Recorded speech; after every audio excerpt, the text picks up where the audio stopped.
Bonjour à toutes et à tous, j'espère que vous allez bien. On se retrouve pour le brief du lundi 6 novembre, il est 9 heures. Donc aujourd'hui on va parler donc des news économiques à venir pour la semaine, du ratio long and short, du funding open interest, des liquidations et on finira par l'analyse technique. Alors juste pour revenir, donc moi j'ai pris ce petit trade hier, plutôt sympa.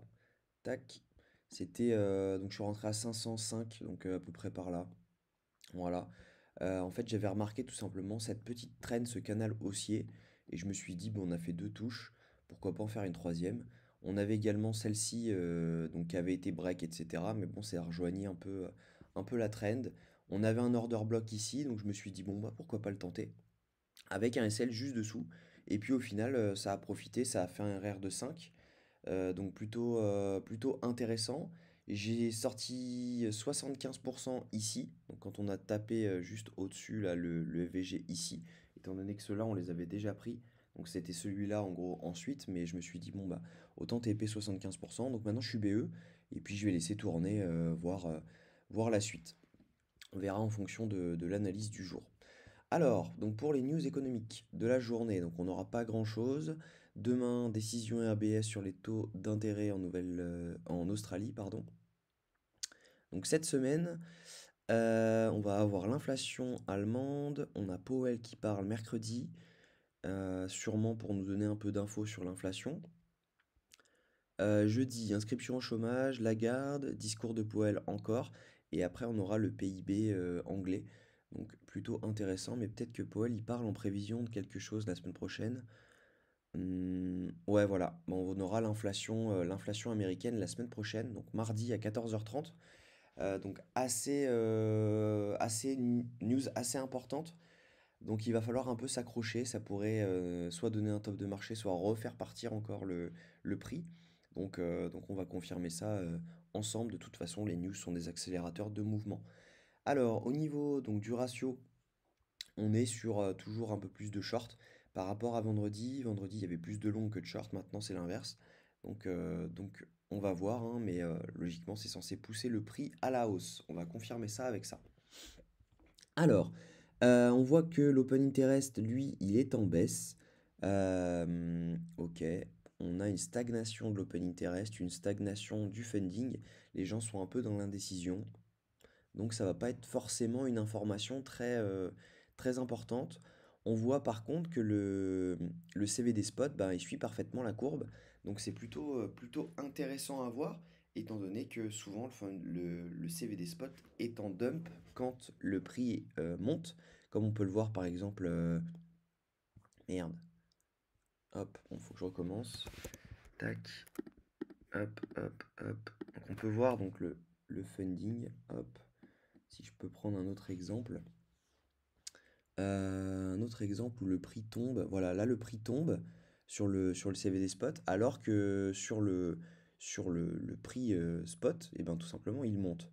Là on avait pareil, où est-ce qu'on avait autre chose comme ça? Où est-ce qu'on a eu ça? Voilà, là on a eu un prix qui stabilisait alors que le prix lui montait fortement. Et tout simplement là actuellement, bah il suit vraiment le prix, quoi. On a eu ce pump-là, on a eu le rebond, tac tac, hop, un petit dump, ça rebond, etc. On n'a juste pas été, là on a une petite divergence sur le truc, on n'a pas été beaucoup plus haut. Mais voilà, sinon ça suit le prix.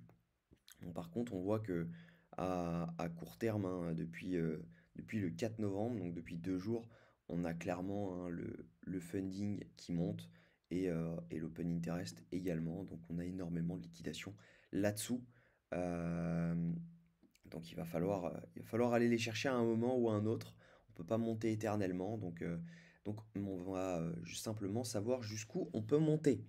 Alors, au niveau liquidation sur 30 jours, on a des liquidations qui pourraient aller jusqu'au 35 900, voire 36. Ça ferait 1,4 milliard à aller chercher. Tandis que à la baisse, si jamais on allait au 30K, on aurait 5 milliards à aller chercher. Mais en vérité, on a beaucoup plus que ça, étant donné que là, on n'est que sur 30 jours. Donc vous allez vite le voir avec la carte thermique. Hop, si on se met ça sur 3 mois. Parce que oui, j'ai toujours ma target des 25 600 pour ceux qui suivent les vidéos depuis quelques jours, depuis quelques semaines. J'ai toujours ma target qui se situe à 25 800. On le voit, hein, il y a des liquidations, elles sont énormes. 4 milliards, 2 milliards, 700 millions, 1 milliard, 1 milliard, 3 milliards. Et on a des quinzaines de milliards ici à aller chercher. Euh, on n'a pas grand-chose en haut, hein, finalement. On en a, mais pas non plus de folie. Donc clairement, on a une large, large possibilité de venir chercher cette zone-là à un moment ou un autre.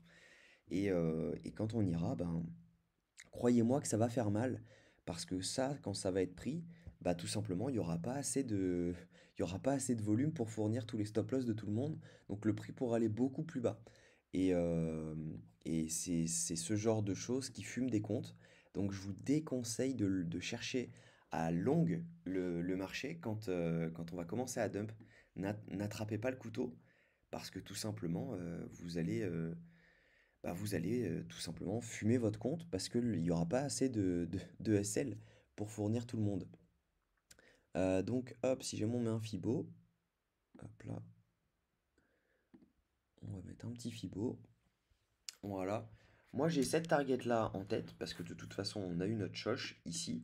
Donc logiquement on revient toujours chercher une zone de rechargement de longue.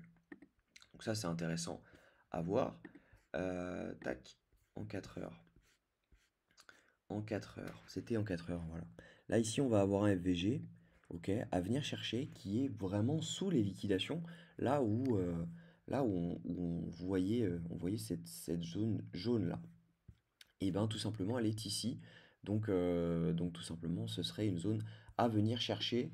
Et il me semble, si je ne dis pas de bêtises, étant donné qu'ici, on n'est jamais revenu chercher les zones de rechargement, il faudrait prendre celle-ci. Et il me semble, ouais, voilà, que ça donnerait cette zone de rechargement ici. En fait, on voit, hein, tout simplement, ici, on a eu notre choche, ok? Quand on prend le prix ici, on avait, tac, si jamais on prend, parce que là, on a vu un autre, justement, on était venu la chercher. Donc, si on prend ici, on a méché pile dedans, ok? Si jamais on prend ici, on n'avait jamais été chercher la zone de rechargement. Donc là, si on prend ça, on n'y est jamais allé, hein. Hop, là on était là. Je vais renlever celui-là pour que ce soit plus clair. Mince. Hop, ah, c'est celui-là. Voilà, on n'a jamais été clairement chercher cette zone de rechargement, étant donné que voilà, on n'a pas méché assez, même si on prend là. Donc à un moment, il faudra y aller. Et donc le point à prendre en bas de zone de Fibo, bah, c'est celle-là. On a eu notre choche ici. Et si jamais on prend le top, et ben tout simplement, ça donne la zone que je vous donne depuis le début. Donc c'est pas improbable de venir chercher cette zone là, hein. Et si on affine un petit peu, bah, ça donnerait tout simplement ceci. Donc ça donnerait ça. Là, il y aurait, je vais pas dire il y aurait un long à tenter parce qu'il y a tellement de liquidation ici que la mèche, elle peut être clairement dévastatrice, hein. On arrive là-dedans, tac, on descend tranquillement, enfin tranquillement. Et en fait, on va arriver là-dedans, ça peut très bien faire une mèche comme ça, tellement il n'y a personne à fournir, quoi.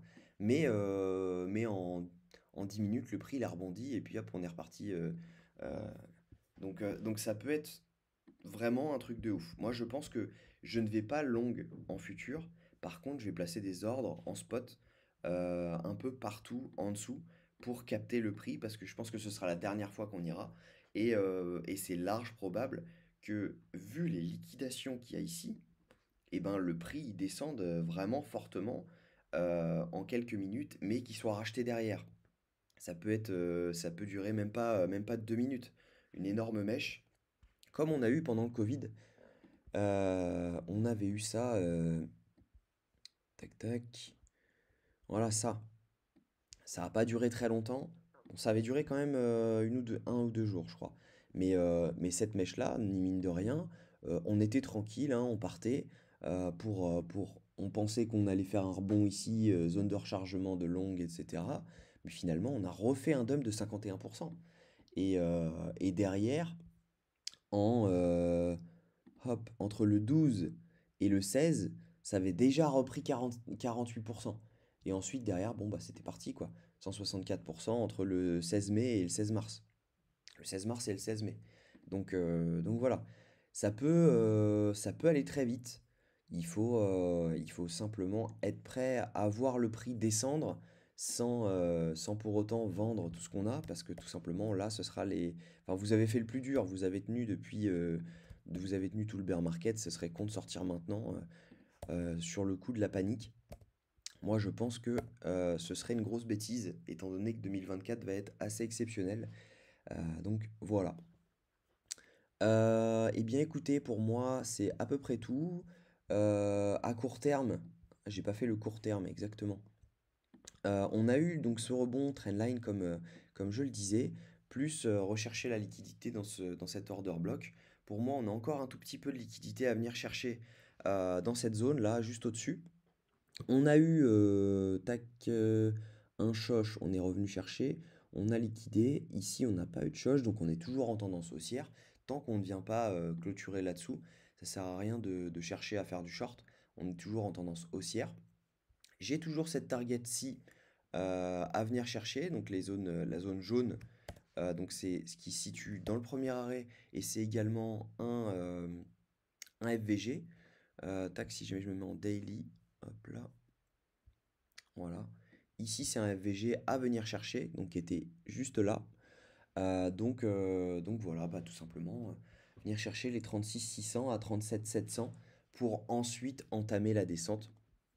Et si jamais on va là-dedans, moi j'entamerai mon short, étant donné qu'on a vraiment beaucoup de liquidation de FVG à venir chercher et cette zone dont je vous parlais tout à l'heure.